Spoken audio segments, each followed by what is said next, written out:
Welcome to Enjoy It While It Lasts. I'm your host, Herman Faust. Today's episode is a life interview I did with my sister's husband, Skylar Smallwood. Skylar is very aware emotionally of himself and others. He is a calming presence, is able to think logically when emotions could overwhelm others, and most importantly, he's a caring person. Skylar and his brother spent the first part of their childhood raised by parents that were addicted to and sold drugs. This caused a lot of neglect and chaos in his early life. He was fortunate enough to find some stability and get therapy while still a child. However, the scars still lingered. You'll hear him talk about his mistakes, which led him to having his own struggles with drugs and caused him to spend some time in prison, as well as how he turned his life around, married his high school crush, and how he's adapted to becoming a stepdad.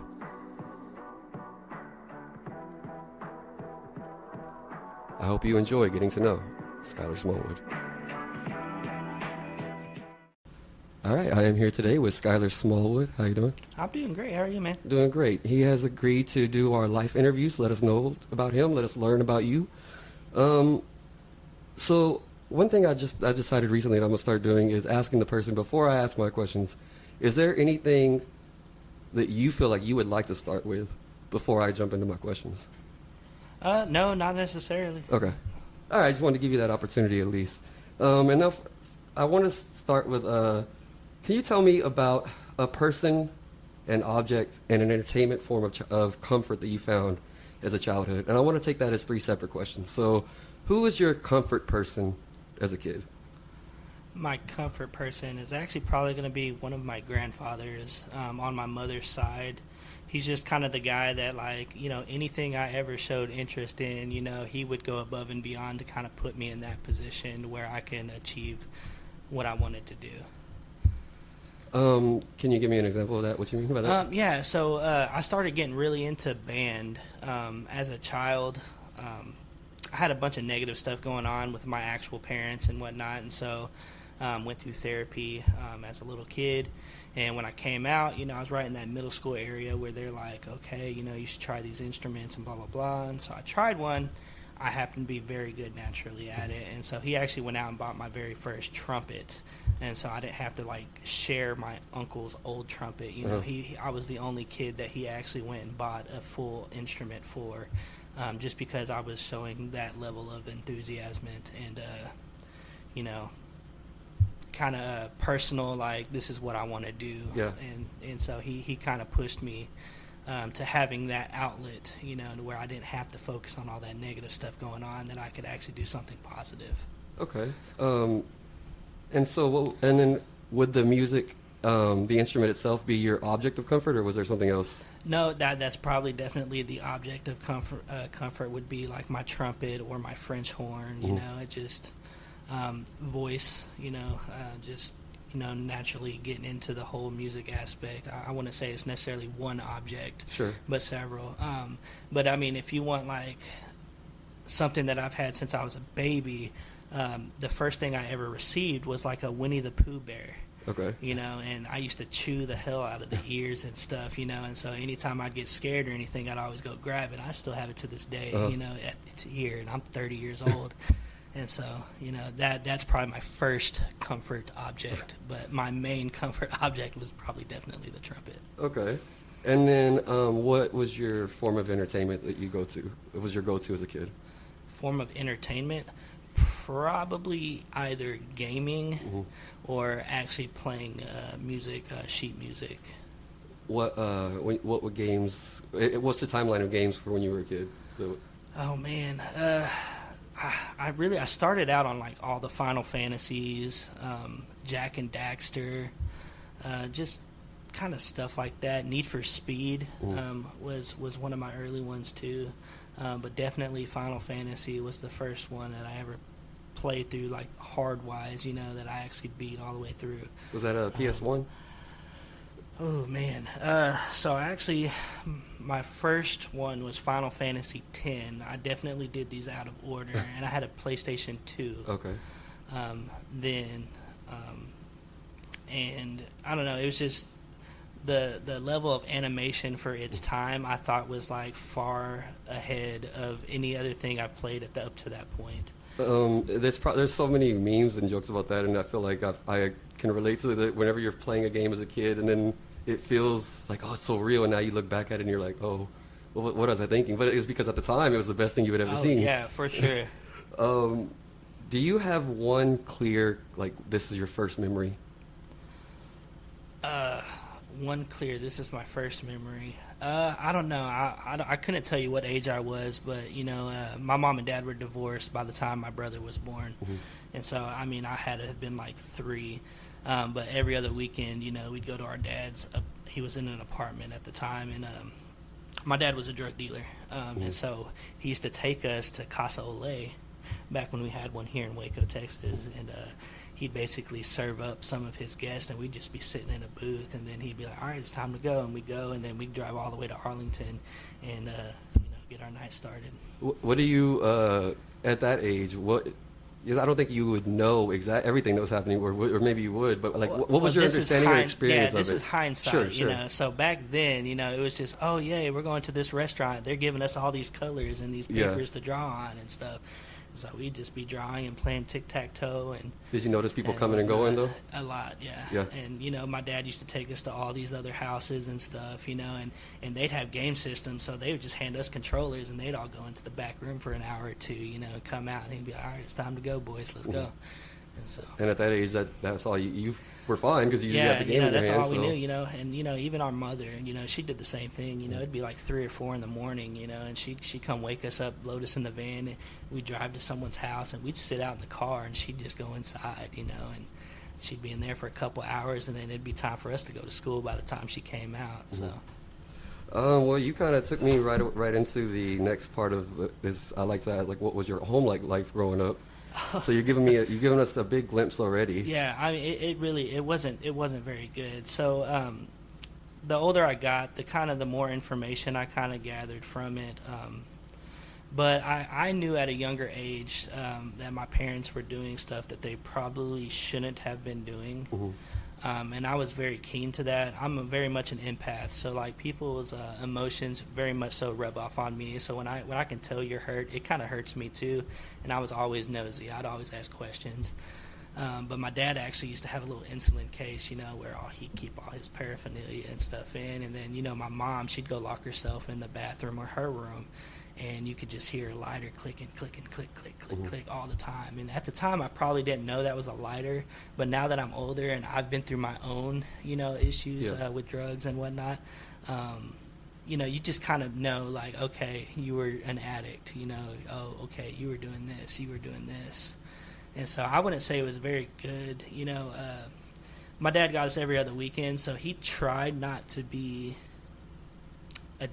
on his shit whenever he had us. It was easier for him to hide it? Yes, it was very easy for him to hide it. And, he was very active with us. Now, my mom, on the other hand, she had sole custody of us. And so, all day she'd be sleeping. So it'd just be me and my brother. And it was kind of like, okay, go outside, go do your thing. And we'd be outside for 8-9 hours until we came in. It was time for dinner, and then she'd be waking up, making dinner, and then she'd put us to bed, and she'd be sitting in her chair all night. We'd look up, and she'd just be in the living room just doing her thing, and you don't realize, people's pupils are dilated then. But, yeah. That's kind of when her addiction really started to pick up, was when me and my brother were real young. So then moving forward from there, how did that progress for you in your experience? Like, what did that shape? How did that shape your experience of early life? Well,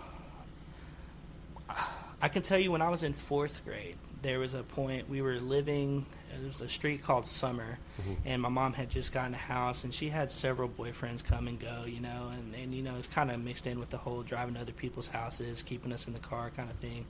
But one night, you could tell my mom was very antsy, and she actually drove to my grandmother's house.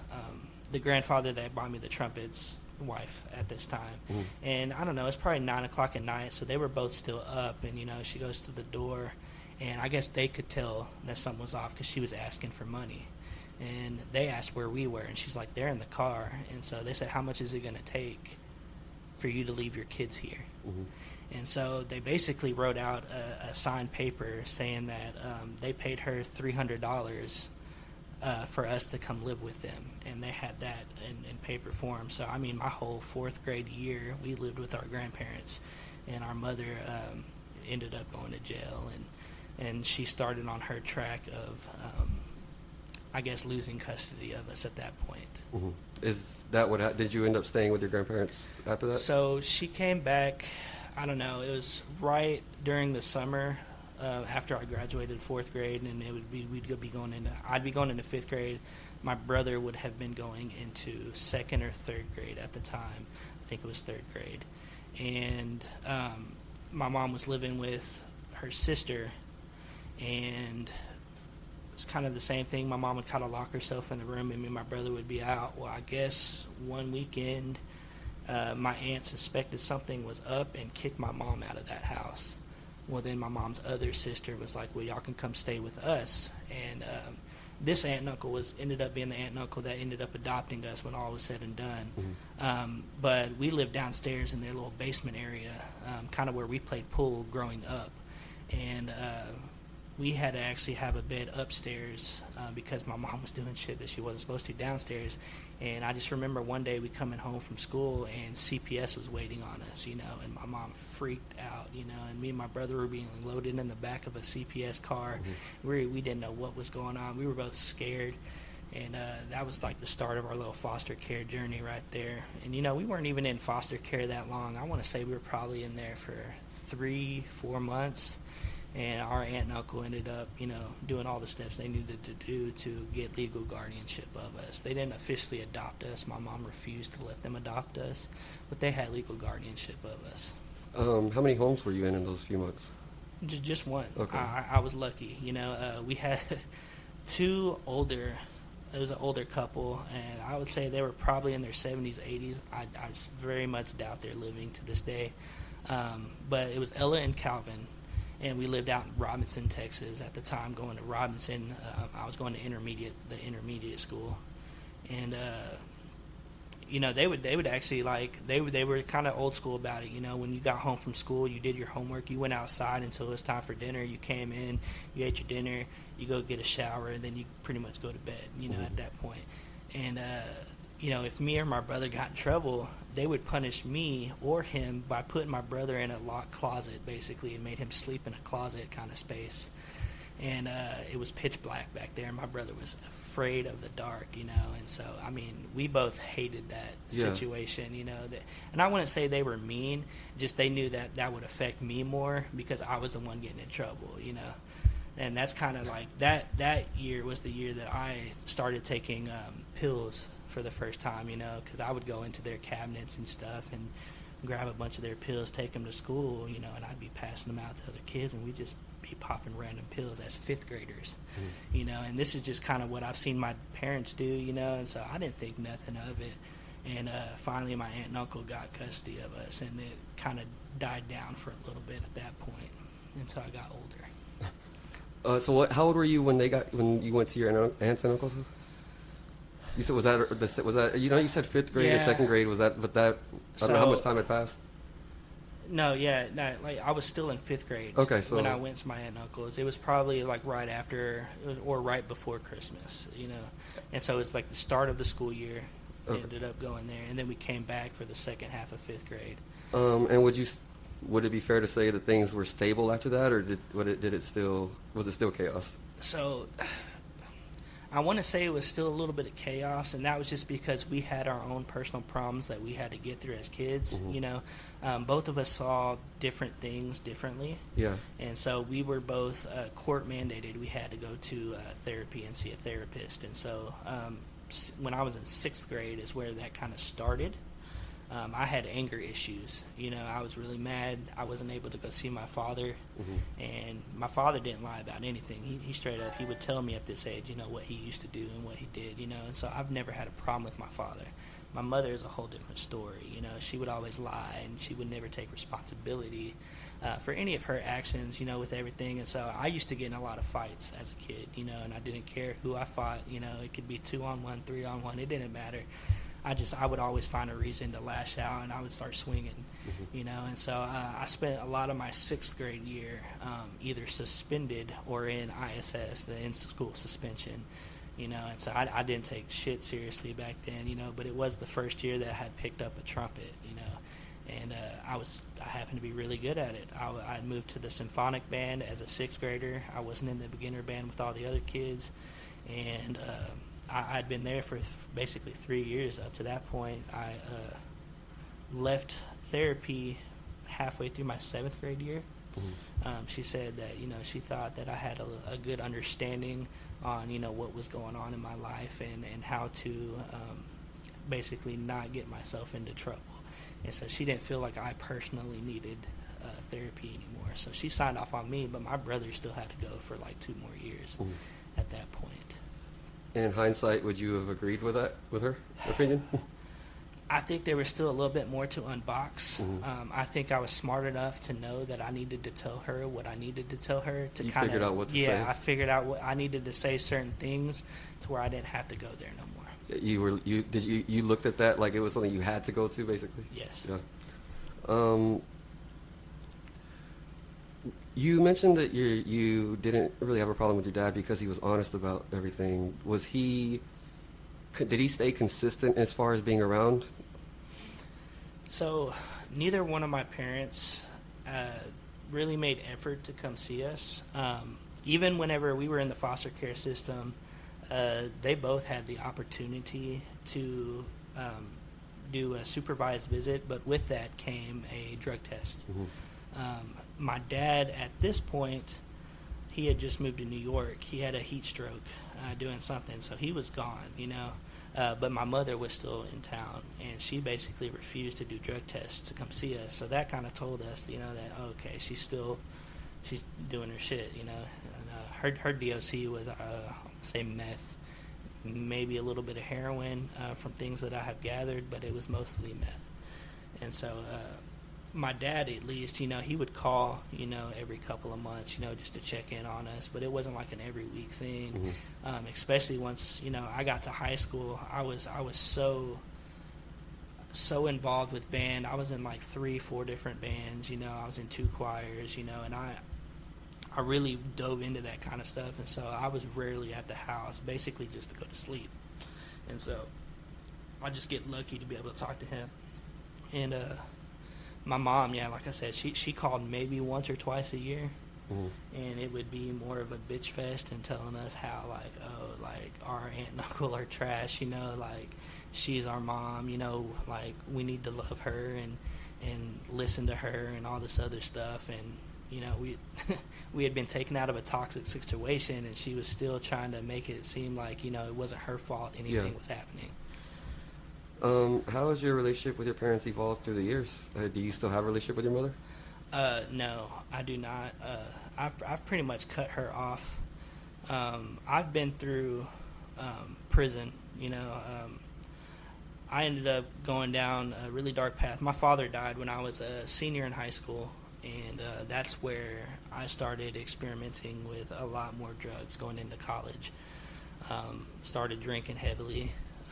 Smoking weed every day, which to this day I don't believe weed is a bad drug.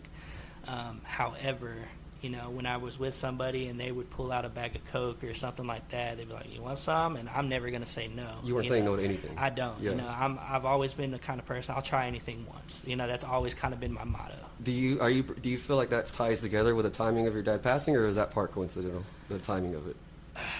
I think him passing did a real number on me, because our last conversation, I was a senior in high school. My brother he was mad because he didn't get the guitar that my dad had sent, and he had sent it for me because, I was getting into music, and my dad was a phenomenal guitar player. And so he sent me a guitar, and my brother got real upset because he didn't get it. And so my dad was like, just give him the fucking guitar. And I was like, fuck you, dude. Like, you know what? I hope you die and rot in hell. And then I swear not even 2 days later, we got a call from a detective that he had passed away. And that's coincidental. He didn't take his life. He had diabetes, and he just didn't take care of himself. And so he just happened to have died, and I took that really hard. I was like, man, I said this. This was the last thing I said. So I'm a fucked up person. And so I did fucked up shit, and I punished myself. I've always been real bad about that, And so, and when I was in the college stage, I did really well with grades and stuff, but at night, I'd be out. It didn't matter what it was. If you had it and you were offering it, we're gonna party. So just real quick to tie this up. So when did you said you don't have a relationship? When did you decide to end the relationship with your mother? When I got out of prison, I was supposed to be paroled out to my grandfather on my dad's side. He died about a month before I was released, and so I just needed a place to go. And so my mom was like, you can come stay with me, and that was really my only option at this point, So I swallowed that pill, and I went ahead and did that. I ended up in the hospital, and my boss had just accused me of losing some money. And my mom basically told everybody that I took a handful of pills, which that wasn't the case. I was letting someone stay in my room, and while I was on parole, I wasn't doing any drugs, but I knew she was, and she was mad that I wasn't doing it. So she took a needle while I was asleep, and she stabbed me with it. And she had just pumped me with a whole syringe full of meth. And so I stayed up for like a week straight at this point, and I lost it, basically, and I ended up walking across the expressway, passing out across the street, and then woke up in the hospital. Yeah. And so she told a bunch of people that I was doing a bunch of pills, and I've been doing drugs since I had moved out there and all this other stuff. And so I said to my parole officer, I was like, I need to get away from here. And he's like, do you have somewhere to go? And I was like, I'm going to go to my grandma's house, And so they took me back to Waco. I had to get out of clean. So I ended up transferring over here. And that kind of started the whole, like, I'm kind of done with you, kind of thing. And she ended up going on hospice a couple years after I moved down here. She ended up moving down to Waco. And we got a call saying that she was going to be on hospice and that we needed to go see her. So I drove me and my brother over there. And basically I just wanted to give her a chance to kind of open up and kind of own up for the shit that she had done and caused in our lives, and she basically just refused to do that, and she wouldn't even let my brother speak. And so he got really upset, and so I was like, you know what, like, I think this is it, and so we left. And still to this day, she's always calling my grandmother asking for $20. She needs $20. It's always $20 even. And, if somebody's asking for $20 even, I think a lot of us, know kind of what you get for $20, And it's never like, oh, I need $4.97 because this is all I need left on this. It's always that even $20, And my grandmother, being her mother, she always is like, I'm just going to give it to her. She's my child, and I think she should just cut her off, but, yeah. She's not. But, that doesn't mean I have to have that, toxicity in my life, Sure. I had to cut off a lot of friends and people when I got out of prison just so I wouldn't go back to that thing, and go back to that stuff. Are your grandparents still alive? My grandfather died back in 2018. And my grandma, yeah, she's still alive. And then I have a grandma and grandpa on my uncle's side, the aunt and uncle that adopted us kind of while we were growing up, that are still both living at the moment. And which I guess after, how has your relationship with your aunt and uncle evolved since after adopting you and now into adulthood? We were always, for the most part, okay. When I chose to go off to college, we had I want to say he's a rich kind of great uncle, but basically he bought all of us cars as we got our licenses, just our first cars. He owns Temple Iron and Metal, and so he basically takes, old cars and fixes them up, and, basically he was giving us, these kind of cars, and so I was supposed to be able to take my car down to Arlington and kind of get the lay of the land and kind of explore when my aunt kept the car. And she just kind of sent me down there. I think she was real upset because there was no conversation about where I was going and how soon I was going. But, my dad's brother just kind of offered a place to stay at the, it was just real fast paced. Because I didn't even know I was going to go to college in Arlington until last minute. It's kind of a last minute decision. I just had enough money to kind of pay for everything that I needed to pay for, but I wanted to get there early enough to where I could kind of get to know kind of where I was going, because my plan was to get a job and do all this, but since I didn't have a car, I couldn't keep my job because I had no way to get there. And so basically I just had to stay on school, and when you're a music major, there's kind of a lot of extra expenses that you don't really expect. Like some of them were, you had to pay for a pianist like twice a week, you had to pay for this and this and this.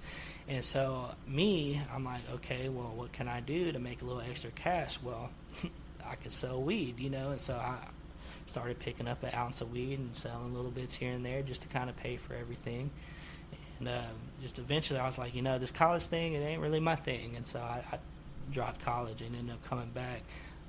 And so, now we're all good, I have a very good relationship with them, and I think Trisha and Becca have helped out a lot in kind of bridging, any kind of ill feelings towards anything.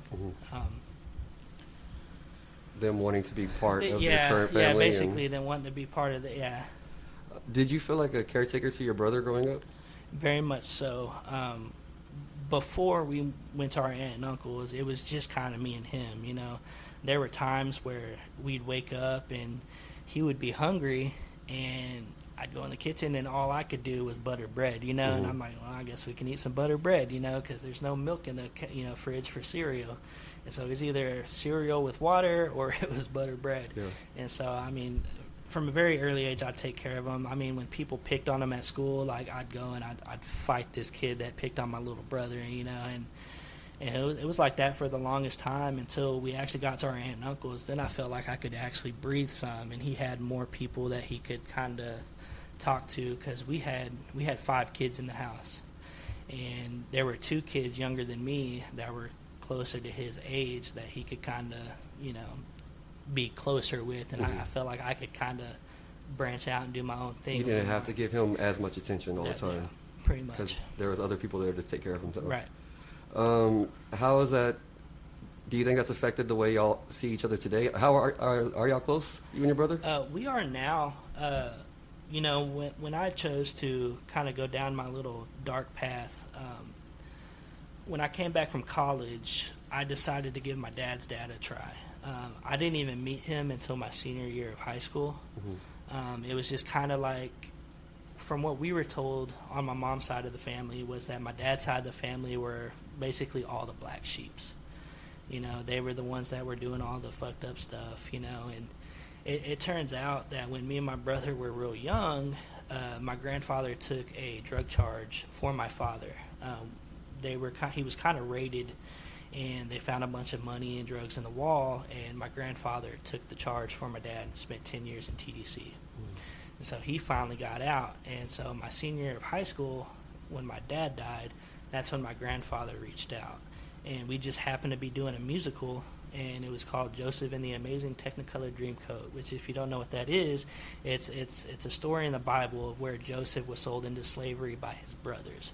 And so he actually showed up to one of my concerts, and I could see him back in like the 3rd row, and he looked damn near spitting image of what my dad should look like, and I knew that was him. And so we kind of like met, and then I told my aunt and uncle about it, and they're like, well, we don't think, you should talk to him, and blah, blah, blah, blah, blah. And so when I came back from college, I chose to stay with my grandfather, because I wanted to get to know him. I wanted to give him the benefit of the doubt and just kind of see, where he was in his head and kind of how his life was, and they kept telling Chase, don't talk to him, don't talk to him. And apparently this grandfather told Chase to sneak out of the house because my grandfather lived literally 5 blocks away from my aunt and uncle for like 10 years. And we didn't know this, and no one told us, Yeah. And so he was like, you should just sneak out and come over here and get to know me yourself, basically. And so Chase, he was very impressionable, and he always took my aunt and uncle's word as like that's what it is, to him they're the people that saved him, like they've done no wrong, they could do no wrong. And me, I was at that age where I'm just like, okay, everything's not black and white, like some stuff happened and I want the whole story. I don't want just a one-sided story, and I'm not just going to take you on faith because I grew up with you. And so, I mean, it turned out that he ended up taking a charge, and they didn't even know that. They thought that was all his thing, and it wasn't. He took a charge from my father, and that was verified by one of my dad's younger brothers.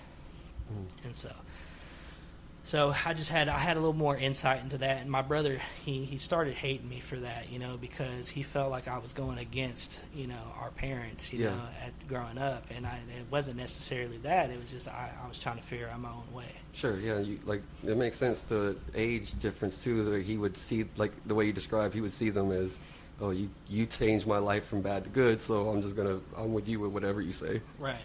And you were able to, at a certain point, be a little bit more skeptical, at least. It's not like you said. It's not like you're being it's not like you're not being appreciative or not understanding what they did. You just realize that doesn't make them infallible. Right. And so I guess you mentioned that y'all are close now. So just after some time passed, y'all were able to just get past that. And then was there any big thing about it, or did it just take some time? Well, for the longest time, I would just show up to like Thanksgiving or Christmas, and it was real awkward because it was like everybody knew at this point, I was kind of like, I'd become the black sheep of the family. And so they're like, I wonder, what he's doing now, if he's on drugs, if he's doing this, if he's doing that. And it didn't matter if I was clean or not, they would it'd get real silent when I would walk into a room.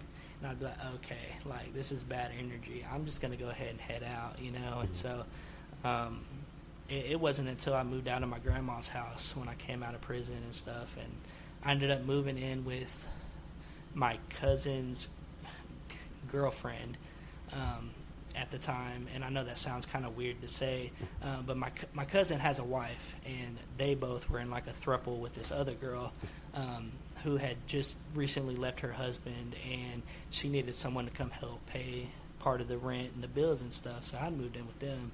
And Trisha was still dating some guy named Kevin, and at the time, and she had just given me a job at Taco Bell with her, kind of trying to help, run the store and whatnot. And so I kind of went in, and I was kind of doing my thing, and I was close enough to where I could actually walk to the store, all the time, and just kind of do as much as I could. And they ended up, I guess, she went to one of the Carolinas. I can't remember if it's North or South Carolina, but they basically went there and took Becca with them, and he fucking just left her there. And so I remember her calling me, being like, hey, like Kevin left me. And I was like, holy shit, like what's happening? It's like, oh, well, my dad and John or whatever is on the way, blah blah blah blah blah. They're coming to get me. And so somebody was already on the way to go pick her up, and so I was real thankful for that. And she got back, and I'm like, yo, I know it's probably early, but I've missed my chance with you before. I don't want to miss my chance with you now. Like, I love you. I care for you. I don't want to see you get hurt again. And so, that kind of like started the path to us, getting into a relationship and kind of figuring out where we were. Because me and her, we used to hate each other. I don't know how much she's kind of told you, but she did she mentioned on the podcast she used to break your glasses and fight you at times. Yeah, so I met her when I was a freshman in high school, and so when you're a freshman, you come in, you're just leaving like your little school, and so like you have like 5 feeder schools that go into one school, and so you had a bunch of people clicked up like Lake Air, Tennyson, Brazos, Wiley, it was basically like a kind of a group beef, between everything. And I don't know, like she just got mad one day, and like one day I'd walk in and there'd be a bass drum mallet swinging at my nuts, and I'd fall on the ground, and I'd be like, I couldn't breathe. And so it was pretty much fight on sight. Anytime we saw each other, we'd start throwing hands, and I don't think we ever really were too serious fighting, but it definitely, we were trying to hurt each other. It sounds like it was at least a little bit serious on her end. Maybe, What from your? I know what she said, but from your, do you know what started the beef between the two of you in particular? I really don't, honestly. I know I was real cocky, and I like I said, I started off as a trumpet player, and then my sophomore year, I was asked to join her section, and everybody that was older than her had already gone, so she was the section leader. Well, I came in and I became the solo chair for the mellophones, and so I was the soloist, but she was always the lead chair, and so it was always like a beef, a competition between both of us to see who was better. And like I said, I was a cocky asshole, back then, so I'm pretty sure that had a lot to do with it. And I think there's in particular a thing about you beating her out too on certain and calling her out on the note that she missed that you. Oh yes. But yeah, you're very that's what we got that exact. It was the general setup that you just gave, but it was like, yeah, he even called me. He said, "Oh, I got this part because you missed this or whatever it was." You called her out. Yeah. So you remember that? Yeah, I had a real bad problem with calling people out. I mean, it got pretty bad. I was in jazz band, all the way through up until my junior year, and we were out on the marching field, and our jazz, guy was one of the techs out there, and he was trying to tell me that I was wrong on where I was supposed to be, and I'm like, nah, dude, like this page says this, this, and this, and some of us had mics to where we could like talk over the intercom so everybody could hear the conversations that are going on, and so I said this, and he's like, he pulls me to the side like later on. He's like, "Don't think I can't replace you like that fast, And I'm like, "Go ahead, fucking replace me. I quit, And that's actually when I joined choir. And so it was pretty wild, man. I was real confident and cocky in my abilities. How did that make school life for you growing up? School life wasn't hard, Like I excelled at pretty much everything I did. I was, and people in my family can tell you, I'm the king of bullshit. I could like be going into a class as it's starting and write like a 2-page essay and then make a perfect score on it. Like I just naturally, I just knew what to say, even though it was kind of me bullshitting my way through. Like it was enough to pass. Yeah. What about socially? Socially, I don't think I really had a problem socially. I was kind of like, I'd kind of float around to each of the different groups and stuff. So I was never in particular in one group because I kind of floated around to like all these groups. I'd be smoking weed with some of these people in the back, but then I'd be like vice president of, academics, and all this other stuff, vice president of student council, So, I mean, I kept different groups. You could always fit in wherever you were? Pretty much. I adapt to pretty much anything. Did you have any, maybe not groups, but did you have any friends that were closer to you? Yeah. I had a couple like that were in music with me that I was real close to. I really don't keep up with much now. It wasn't until I was an actual adult, like considering people like best friends, that I would say that like I've actually kept relationships up with. One in particular, when I got out of prison, his name was Cecil. And me and him, like, we probably weren't the best friends to be friends with, but, like, he used to think I was, like, this racist asshole, because he dated a black girl, and he went to the church I went to. Well, that girl didn't very much like me so much, because it felt like everybody in my family had a crush on this girl, and she did not like that, She liked these bad boys, these gangsters, these Crips, these Bloods. Like, she dated gangsters, and we just weren't that, we never claimed to be any of that and whatnot, but he was. And so when I got out, he happened to be at one of the college groups that my uncle was kind of doing lessons on and with. And so I showed up to one of those. Well, he needed a ride home, and I happened to have a car, so I drove him to the house. I'm like, hey man, like I need to stop at my grandpa's real quick. Like I'm gonna smoke some weed. I mean, I don't know, like if you smoke. He's like, hell yeah. And so like we pulled in. I mean, that started like one of the closest friendships I've ever had, you know. And I was working at a restaurant called La Fiesta at the time, and I was probably like 19 years old, you know, at this point.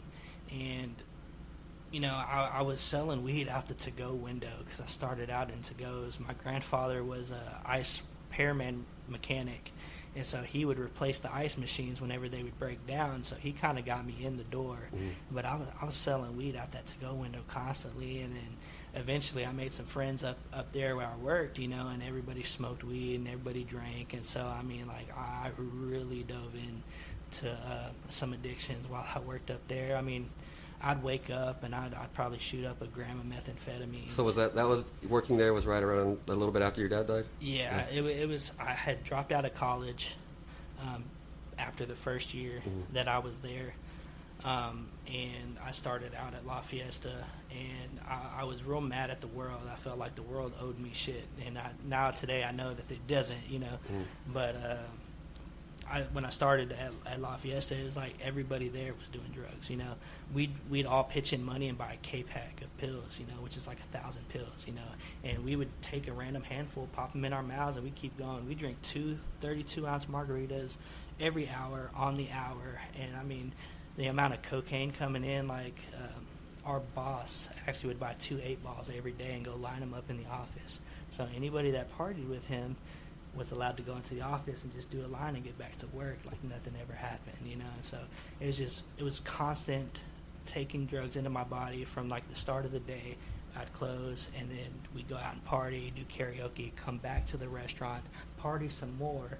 I'd go sleep for 3 hours, wake up, and I'd repeat this. And I did that for like 3 years. And so, I mean, I really dove into that. And eventually it got to the point where I pawned some shit off for someone I thought was a friend, and it turned out that she stole some shit from her mom, and her mom was being petty with her, and they picked us both up, you know, and they're like, well, the state's picking it up at this point. And so I signed for 3 years. She basically said I forced her into her mom's house so she'd have spending money whenever we went out, but really she had just took all that shit because her and her mom would get in these fights, and her mom would kick her out of the house, so she'd go stay with her cousin for about 3 weeks. She'd get her shit back out when her and her mom made up, and she'd go back to the house like nothing ever happened, you know. And so I guess that last time she took some extra shit that wasn't hers and put it in that pawn shop thing. And when they picked me up, I still had the pawn shop tickets. I was like, look, I can go get them right now. And they're like, nah, man, it's too late for that. Like, you've already done this. You're like, your face is on the camera. You're with the ID in question. And so I took a 3-year sentence, and I went to TDC for 3 years. Would you feel comfortable expanding on that, what that was like for you? TDC wasn't too bad, actually. I know people hear a lot of horror stories about it, you know, but I mean, maybe back in the 90s, you know, you had to be afraid of a bunch of shit. But I mean, when you first get into TDC, you know, they're like, oh, you're going to have to do this fight and blah, blah, blah, blah, blah. Well, when you first get to TDC, like, you have a choice. You can fight if you want to, but if you fight in the first unit, your intake unit, you automatically get G5'd, you know, and so you go to like one of the roughest units, you know, that there is. And so no one wants that shit, you know, being on an intake. So, I mean, you're only there for a month anyway before you go to your more of a home unit. And so, I mean, I kind of ducked out of the way, you know, kind of minding my business. But once I hit that home unit, yeah, you have to fight as soon as you get in. They call you and you fight. I fought 2 black guys, 2 Mexican guys, 2 white guys. They call it a BMW. And you fight them for 45 seconds each, and basically the goal is not to fall down, and the goal is to just keep fighting. You know, they just want to see where your heart's at, if you're going to stand up for yourself. And so I basically did that. And so I only hit, I'm going to say, 3 units while I was down. So I only had to fight a few times. It wasn't no crazy fights. But one of those fights, you know, some dude, he cocked me cold, like right in the right, and my face hit a bunk. Boom, and I chipped half my tooth. I know you can see it, you know, I'm missing half of my tooth right there, but it's a constant reminder of where I've been, you know. It's like, okay, you know, like, I survived that. I can survive anything, you know. And basically, as long as you respect other people and their kind of boundaries, I mean, there's really no issues, you know. You just don't want to go around disrespecting a bunch of people and calling people out. Don't want to go around acting harder than you are? Yeah, pretty much, you know, being a white guy, you know, like, it was kind of discouraged to eat with someone outside of your race, and you weren't supposed to share out of the same bowl, essentially. So, I mean, y'all can make food together, but you'd have to split it up, and then you'd have to go eat your food elsewhere, you know. But, I mean, you weren't supposed to gamble with people outside of your race, just because if someone didn't pay up, it could cause a race riot, you know, and that has happened a couple of times while I was locked up, you know, and then the whole unit is shut down, and you're bunked up for like a week while they're over here going to each unit, searching everything, and it's horrible. How do you learn these social rules? Is there somebody that takes you under their wing and tells you about it, or you just so it's a little bit of it's that, and then most of it is you have two eyes for a reason, you know. You're supposed to watch, you know, and you learn just by watching, you know. Like I learned early on, you know, like everybody has to clean up, you know. Like you don't want to be the one motherfucker that has a dirty area, you know, because I mean, if roaches get in there, you know, staff, you know, it's just it's bad, you know. And so I mean, it was that, and then usually when you first get to a unit, whoever is the so-called speaker of your pod, which is basically the one that thinks their dick is the biggest, you know, of your color that you are, will come up to you and they'll be like, okay, like this is our rules, and they'll kind of like lace you up, and then everything else you kind of just, you know, pick up as you go. And pick up as you go. How do you feel like do you feel like it impacted you anyway long term? Long term, I wouldn't necessarily say yes. At this point in my life, you know, I basically I could have gotten an FI1 because it was my first charge ever, and that's basically where they release you within 30 days, and then you're on parole for X amount. I personally asked to go to do a rehab program because I did recognize that I had a drug problem at this point. And so, I mean, this was kind of my first step into making better decisions for myself at this point, you know. And so they put me on an FI6, and so I got sent to a 6-month program, which I was hoping I got put on a 3-month program, which is called Changes. It's an FI3, where you just show up to class every day and take your notes, and, you know, you're done. But there, you know, it's very structured, very much rules. There was no fighting going on, none of that, because everybody's freedom was on the line. Like, if you got written up one time, you were kicked off the unit, and like you had to go start your time, you know, back, you know. And some people, you know, that had more time than me, like I said, I only had a 3-year sentence. And so I did probably a year and a half where I was actually locked up total. And some guys, you know, they had 25 plus years that were given a second opportunity to get out. And so, you know, nobody wanted to mess up their time, so everybody. So just so I can just to make sure I got this understanding right, if you went to this program, about a year and a half into it, and if you stayed there for 6 months, you don't have to go back to your last year. Is that basically what it is? No. So you still get paroled. Like, you're still on parole, which is, it's kind of like probation, where you have to show up, pay your money, do a drug test, and all this other stuff. So I was locked up for about a year before all this happened, and so the year and a half kind of put me on my 6 months into that program. And then I had a year and a half where I had to go through and do parole, where I had to show up to a monthly. And then if you would have failed the program, then you would have ended up doing the full 3 years, basically. Yeah. Okay.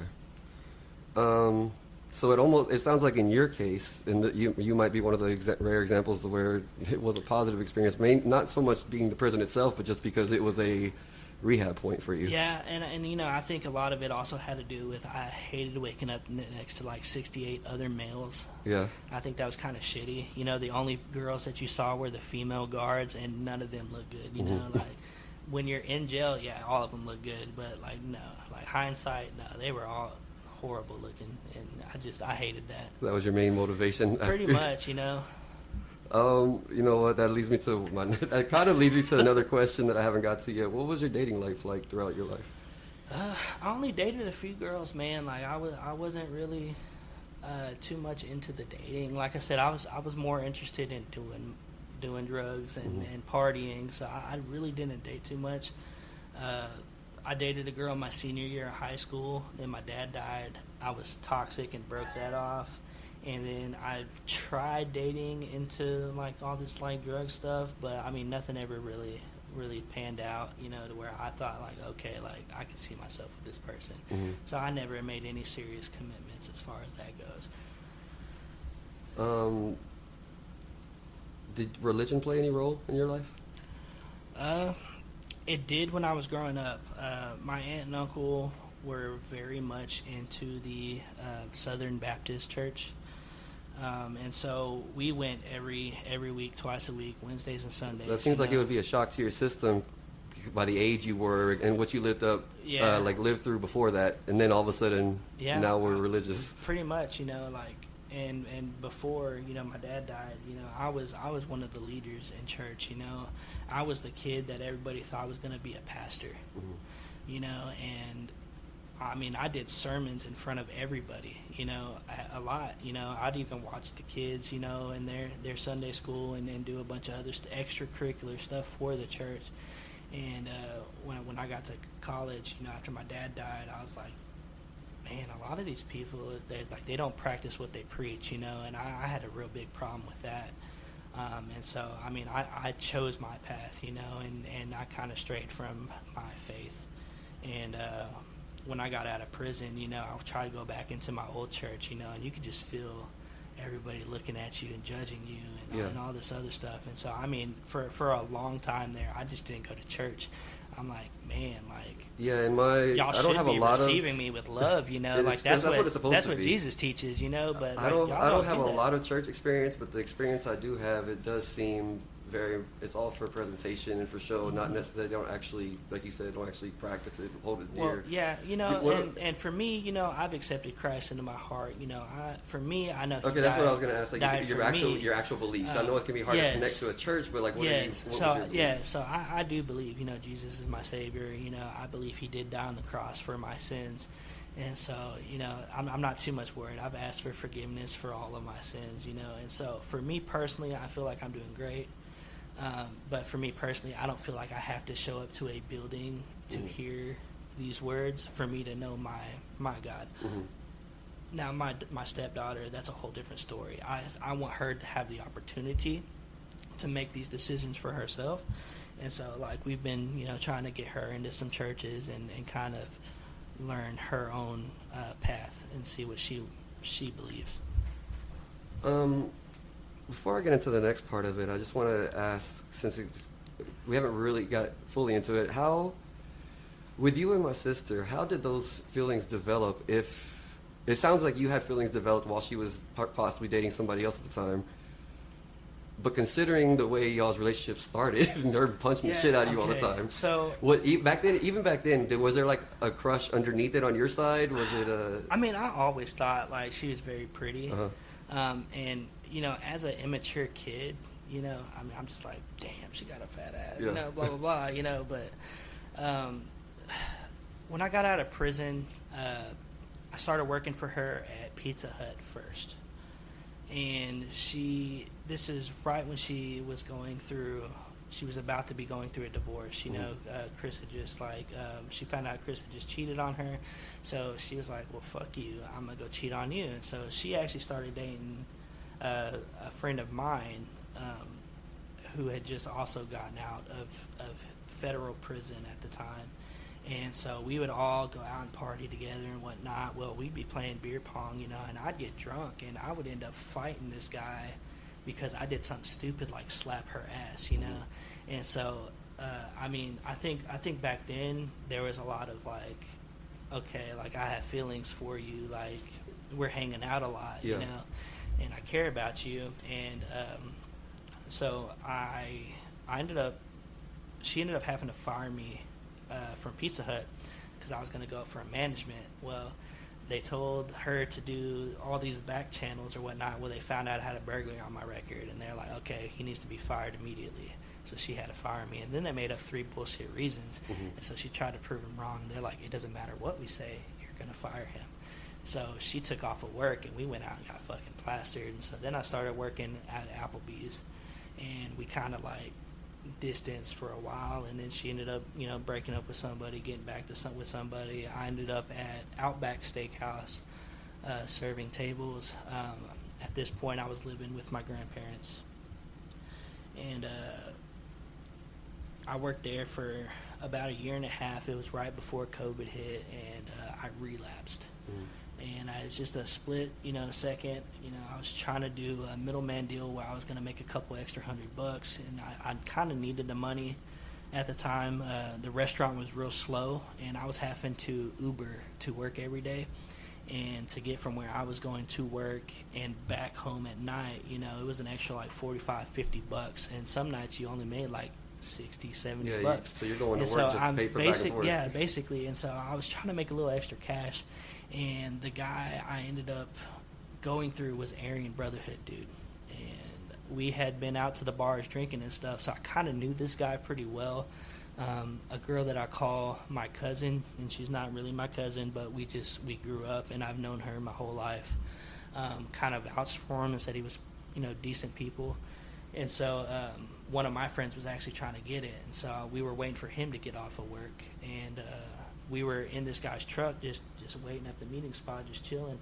And I guess he had already been doing his own stuff, and he basically put a gun to my head, and he was like, "Look, you're gonna do all this." He's like, "I don't trust you." I guess he had waited too long or whatever, and so he crushed up a bunch of his ice, and he was like, "You're gonna do this, or I'm gonna kill you." And so I snorted a fat line, and I ended up quitting my job because I had just came up for management at Outback, and I felt personally like I just kind of fucked my relationship up with all my coworkers because I had worked the next 3 days. So I had to go up there while I was like skitzed out, and I was not doing my job right, and people can tell when you're fucked up. And so I pulled my GM into the office, and I'm like, "Look, like, I think y'all need to let me go." I was like, "I need to go get my life back in order." And so she's like, "All right, like, you're fired." And so I was like, "Okay." And so I left, and that's when I started working at Taco Bell with her. And she was dating that other dude, and I mean, we'd go out to her house. She lived out in the country at the time. All the time, we'd go out to her house. She'd come pick me up from wherever I was, and I mean, we'd party out there. She'd let me crash out on our couch and stuff. And then, all that other stuff happened, what we've already talked about, where he just kind of left her in Carolina. And so. And that's when you made your move? That's when I tried to make my move, And she was like, "Well, I need to go do my thing for a little bit." I was like, "Look, do your thing. I'm going to be here. I just want you to know I don't want to miss my chance, And so I was lucky, She gave me the chance. How... Okay, I'll go. I guess before I get further into that, because I do want to ask more. Like, I want to also ask a little bit about you're coming into the role of parenthood and your role as a stepdad. But before I get into that, did you have any other hobbies besides music throughout the years? I really can't say that I did. I played ultimate frisbee for a little while I was in college. They didn't have like a team that went and played other state teams. It was intramural sports is what they called it. And so it was like all the little sub-colleges, that would get together and go out and do that. So, I mean, I played ultimate frisbee for a little while, which is it's kind of like a mix between like football and frisbee, except there's no tackling. You're throwing the disc, and you got to stand in your spot, catch it, and throw it to the next guy. I guess you could say it's like soccer, but with a frisbee instead, But I mean that was really it. From a quick look at you, I would guess video games and anime was a big part of your life. Yes, growing up, video games definitely was, and video games actually didn't become a huge part of my life again until I moved in with my cousin's girlfriend. Okay. Because I didn't have time for video games. I was basically at work, at the bar, or back here, sleeping. So I really didn't play much of video games in my early adult years. Even when I moved in, with Trisha here, when we got together, that she already had a Switch, so I didn't have to worry about that. So I mean, I had already accrued some Switch games because that was the one game system that me and my roommate decided to get together, and so I let her keep that, but I took my games, and so I just took them to Trisha's, and we started gaming out there. Did you ever have seeing as you mentioned that time is a big restraint, and that's fair, I'm curious how you have a one-piece shirt on. Isn't that the most time-consuming anime of all time? Well, okay, so it very much is. So used to, I would be spending all my time doing different drugs, and so I didn't do stuff. And so I guess my internal body clock was kind of off, and so even though I go lay down, at 11 or 12 at night, I don't end up going to bed until like 4 in the morning. Your sleep schedule doesn't just... And that's from years of drug abuse, and I just, no matter what I try, I just don't go to bed early, and I can't help that. She'll go to bed whenever. And so I mean, that's when I start watching, my animes or TV. Fair enough. What did you? I don't know with what you described your life as being. I don't know if you've had a lot of time to think about these things, but maybe you did. What were you? Did you imagine like what your career path? Did you have a thing what you wanted to be throughout your life? Yes, I wanted to be a music educator for the longest time. I wanted to teach music. I felt like that was my outlet. That was my outlet into like kind of more positive stuff. But my own selfishness of trying to just do what I want and punish myself, I kind of felt like I didn't deserve to go back to school to teach. And I know, what about currently? Like, do you have a current career path, or is your goals focused elsewhere? To be honest, we've hit a lot of our goals, in the first year of marriage. We've been on a cruise, we've bought a house, but right now, I wouldn't say that I necessarily have a career path. I excel when it comes to serving or bartending. I'm very much a people person, and people like talking to me, and I like talking to other people. I get to hear about a bunch of different outlooks and kind of compare them to my own. And so serving kind of is the gateway to that, and I just happen to make really good money doing it. So like I get that. That does. I mean, you may not call it a career path just because it's not like what somebody would traditionally say is like a lawyer or a doctor or whatever. But it's if a career in service fulfills you and gives you financial stability, then that's a career path. Yeah, I mean, it's been pretty nice to me. Eventually, I would like to get out of it and do something else. But I'm still in that like little 8-year period where people can still see that, oh, he had a burglary on his record, we can't hire him for this, and so here in about a year, or so, like I should be able to kind of branch out. But as for right now, I don't see me branching out for the foreseeable future. Have you dealt with any health issues in your life? I wouldn't say I really dealt with any health issues. Definitely nothing like what you've personally had to experience. When I was younger, I had an appendicitis. That's basically just where they come and remove the appendix. And then I had at one point in time where I would stick basically pencils to try to get the earwax in my ears when I was a little kid. And so I poked a hole back there where my eardrum was. Yeah. And so over time, the air kind of got back there and deteriorated the bone that was back there. And so, I mean, I had to have a couple surgeries on that, to take the bone out. And then the year later, they had to go back in and put a little piece of titanium in there and fix that. Has that affected your hearing at all? For me, I feel like it has. I feel like I really don't hear as well. And at least that's what I like to tell people. But as far as what the doctors would say, it didn't really affect me all too much. I'm sorry, did I cut you off? Were you about to say something else about No. Okay. You've already been very open about vices you struggled with. Do you feel like currently it's still a struggle to stay off of after having lived a life of drug abuse? Honestly, now, no.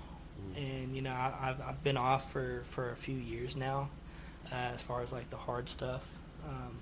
Before I went on probation, I was still smoking weed and drinking, but like I said earlier, like I don't consider weed to be one of those kind of drugs. My main thing was downers. And so heroin was probably the biggest thing I would do, and I used to take it to go to sleep at night because I would do so many uppers during the day, like I couldn't sleep, and so the only way I could go to sleep was to do that.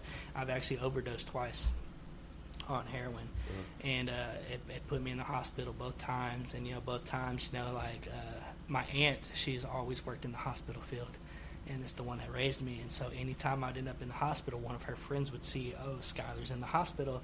I'm gonna call his aunt, and she'd be up there, and she'd be like, what happened, And I'm like, well, I was out here being stupid.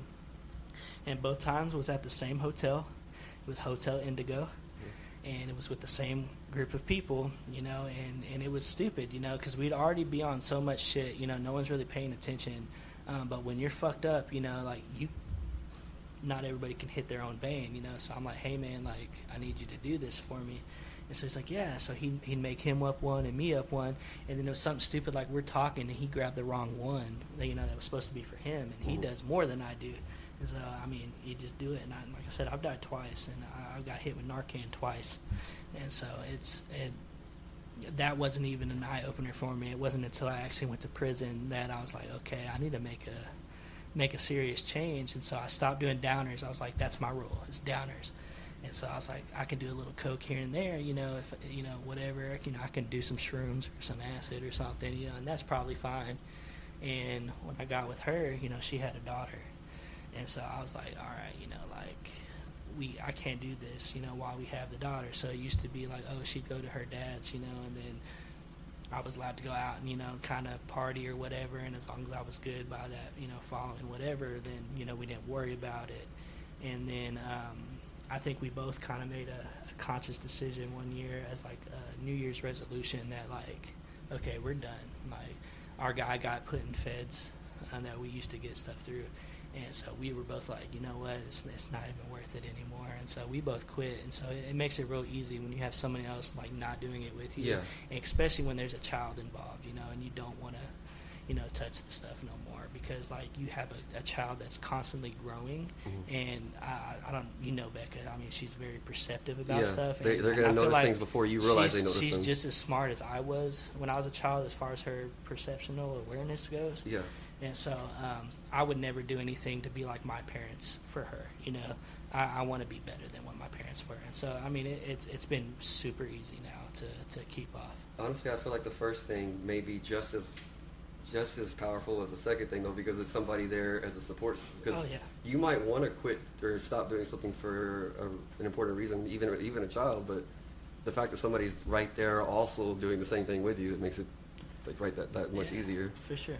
Hell, just to stop and, allowed us to get our credits to where it needed to be. We're able to afford a house, Mm-hmm. There's so many doors that opened up just because we stopped doing the stupid shit. And, even though it's fun, and we both were, you can function on it, it wasn't like we were ruining our lives doing it or nothing. It's just, we just never had the extra funds to do what we wanted to do. And now we actually finally have the money to do kind of what we want to do, Mm-hmm. Do you worry that if you made more money, that if you reach a certain level of money, that it could come back? I guess worry it might be the wrong word. Maybe you're not worried. Maybe you don't think it would be a problem even. I don't think it would be a problem. Honestly, I do want to make more money because that means I can pay off my house faster. I could pay off my car faster. You have enough other goals, basically, to where there's always somewhere for the money to go. Definitely, and when you have a $200,000 house, that you have to pay on, that's foreseeable future, money.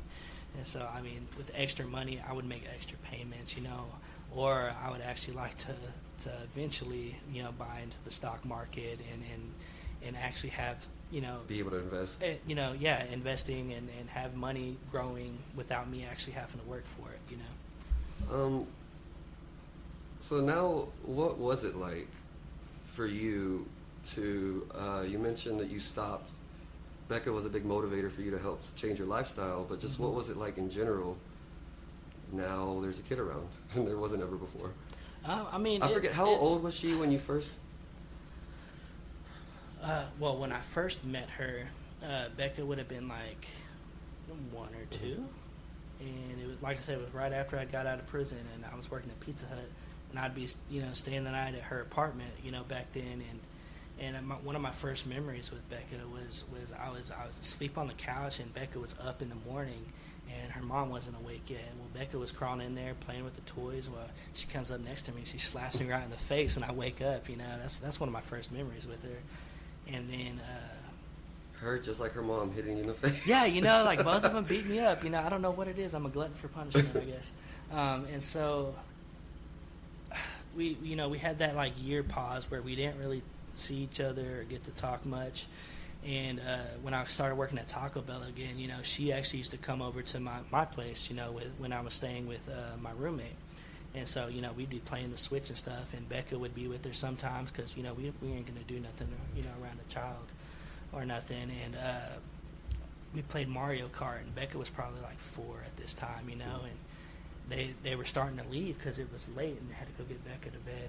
And they didn't even get a block, and Becca was crying. And so Trisha calls me. She's like, Becca's crying right now because she didn't want to leave. I'm like, well, what's wrong? I was like, come back, And so they come back, and I was talking to Becca. I was like, what's wrong, baby? And she's like, I want to play Mario.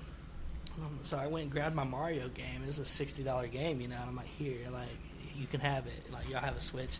Go play it. And so she left happier or whatever. And so I think me being nice to her daughter then, I think definitely opened the doorway of us actually having a great relationship. Mm-hmm. Because me and Becca, we clicked very well. She was still 4, we had like a Halloween party or whatever. We were all dressing up for Halloween, and we had Becca that year, and Becca was Mario, and then me and her dressed as like I was Caesar, and she was like Aphrodite or one of the goddesses, and so it was the first picture of me and Becca was her hugging me as little baby Mario, so it was funny. It was great. Have you developed a philosophy as a parent?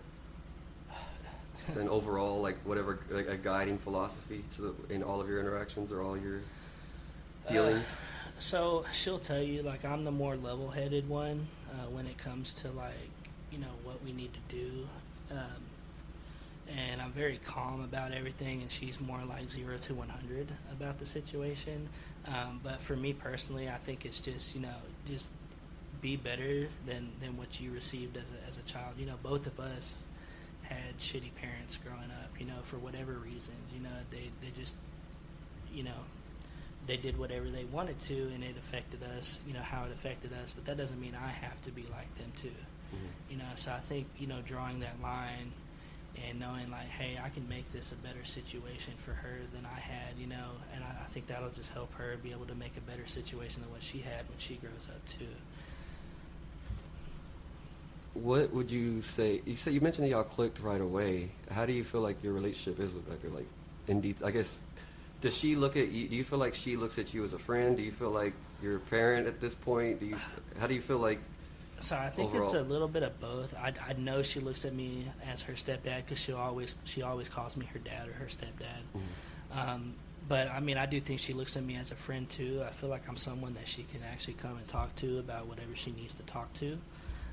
And I feel like she's here enough to where, when she gets in trouble, I have to discipline her. Well, her father doesn't even spank her, so I don't personally feel like it's within my right to lay my hands on her if her father doesn't. Mm-hmm. So I have to leave the spanking up to the mom.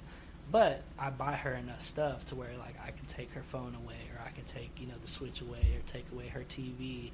And, like this last time, she got in trouble for her attitude.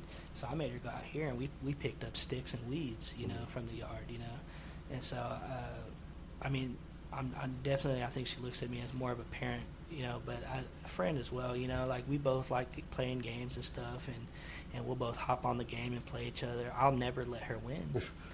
Yeah. I'll never let her win. I'm the same with my kids. Yeah, she's going to have to earn that, but she's going to get this ass whipping as long as she wants it, And so,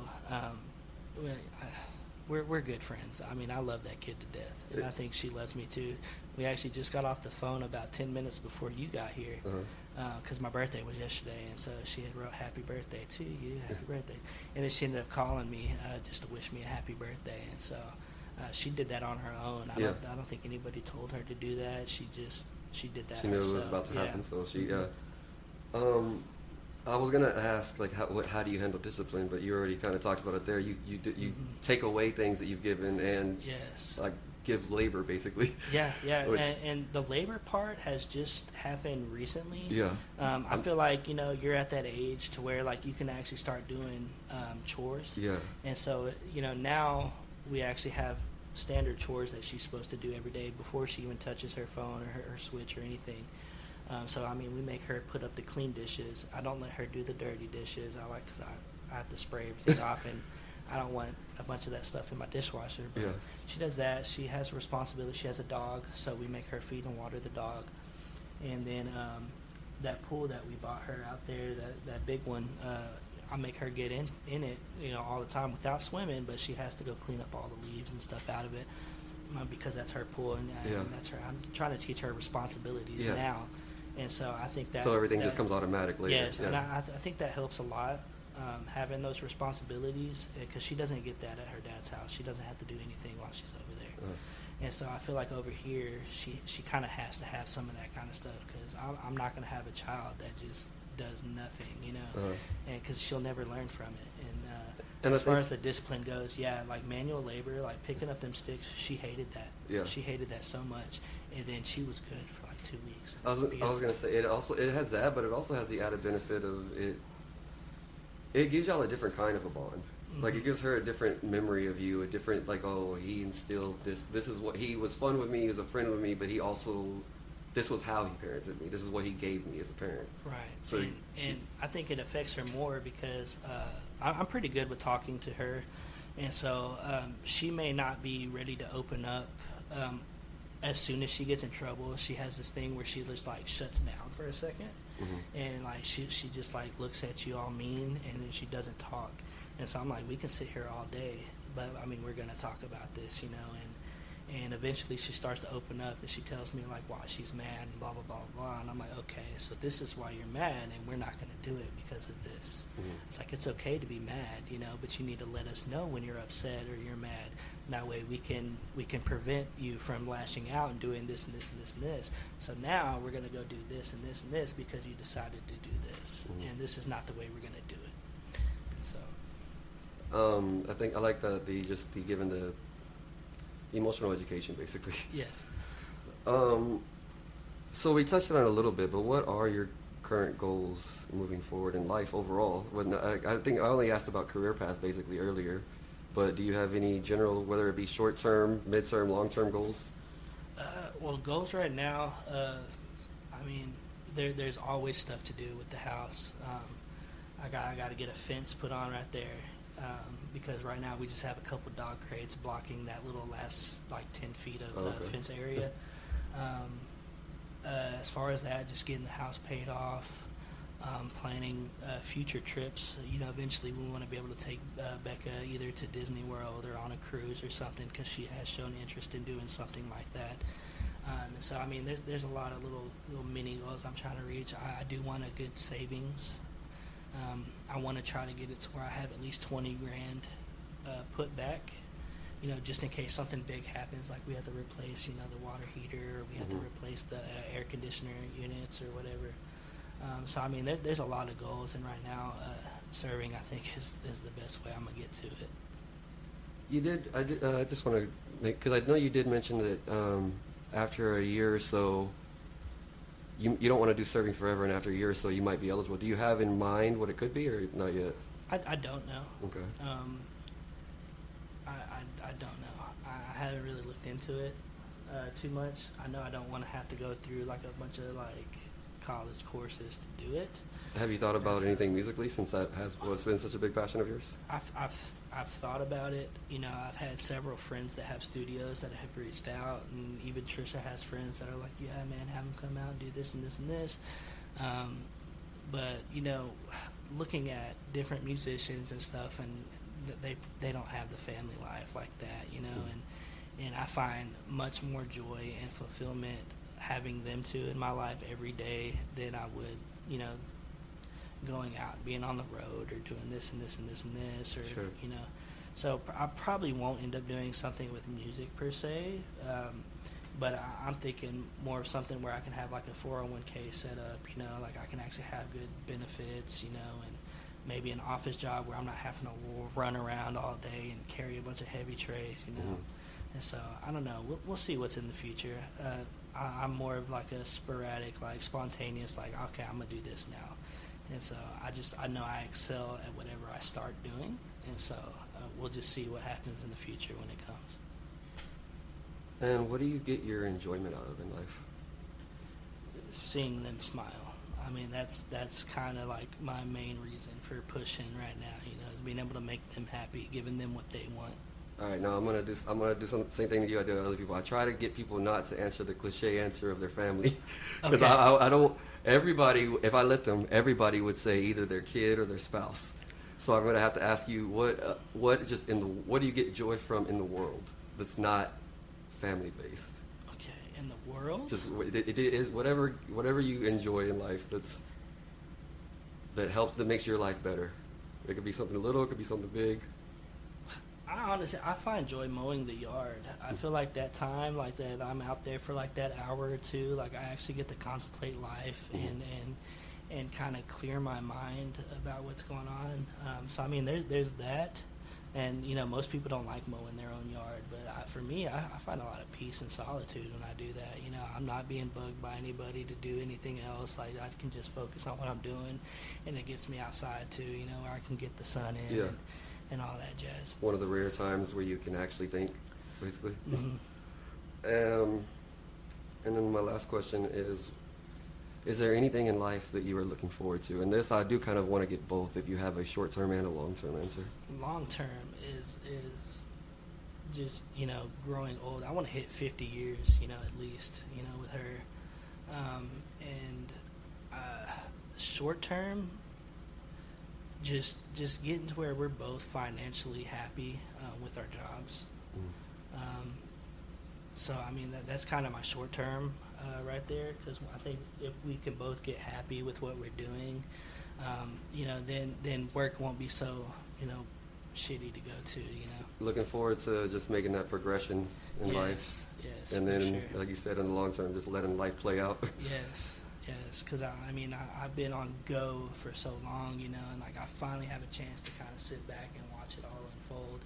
And so now I'm trying to slow the life down a little bit, because I've been going so fast. I can definitely relate to that.